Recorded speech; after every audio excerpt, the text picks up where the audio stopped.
First off, just kind of give people an idea. Since football has ended for you, what are you up to now? What are you doing?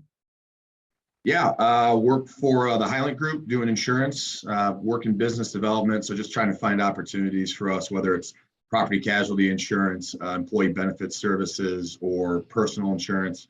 Just out networking and trying to find opportunities for Highland. And then on the side, then I do the color commentary for Toledo football.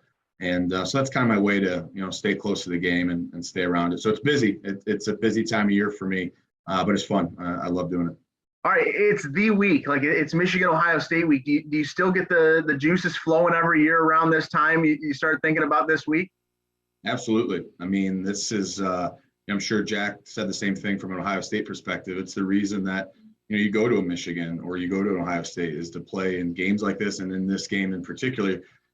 Especially being from Toledo and in the epicenter of this rivalry, you get a sense for how much it means to the fans, to the players, the programs, the universities in general, right? And actually, to college football as an entire landscape, how critical this game is. I think everybody who is a fan of college football would say that when this game matters like it will this year, college football is better for it. And so it's such a unique game and an opportunity, as an athlete to play in something like this is pretty special. So yeah, even though it's Tuesday, everybody's getting fired up, that's for sure.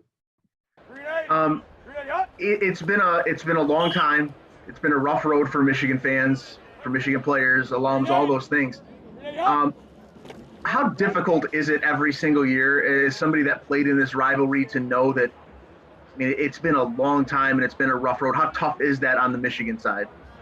Yeah, difficult. There's no way to sugarcoat that. It's, you're judged on how you do against your rivals. And Michigan has really struggled in this one for a long time. Now, a big part of that is the fact that Ohio State has been elite for the last 20 years, right? And they've just, I say it all the time, they just refuse to get bad. Just when you think there's a chink in the armor, they find a way to figure it out. And, that's a credit to them. They've built something really great in Columbus, and it's been tough for Michigan to overcome that. Now, if history, tends to repeat itself, we've seen, this rivalry tends to go in waves like that. And so, fingers crossed, I think everybody's trying to remain optimistic in Ann Arbor that the tide, will turn and the pendulum will swing back to being in Michigan's favor. But it's difficult, right? And again, you're judged on how you do against your rivals, how you finish the season. And it's been tough over the last decade or so in this game. There's no doubt about it. All right, give me the recipe. How does Michigan pull this thing off? They're going to be a huge underdog. What's the recipe? How do they do it? Yeah, well, I think, the easy answer is that, they got to run the ball. They have to control the clock. They have to be the more physical team, and they have to keep Ohio State's offense off the field. And that's kind of their identity anyway. That's how they want to play. And so that fits pretty well. This sounds obvious, but it's true. They need to put up points. Like, field goals aren't good enough. You can't play a field position game in this game because, I've seen this movie before. I said this earlier today. They can go toe to toe with Ohio State and play field position and play solid defense and run the ball pretty well, be the more physical team and feel like they're in control of the game. And then you look up at the scoreboard and that's not reflected up there.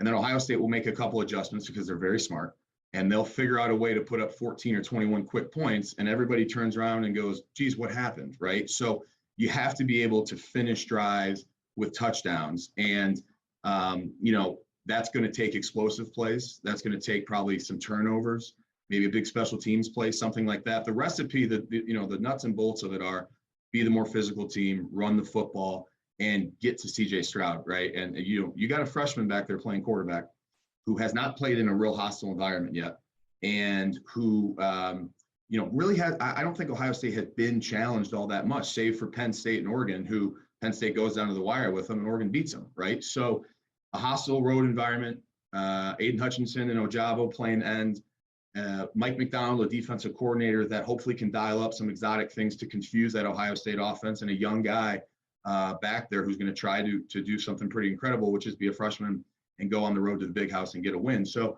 I think they have to find ways to confuse him, and they got to make some big explosive plays that put up points.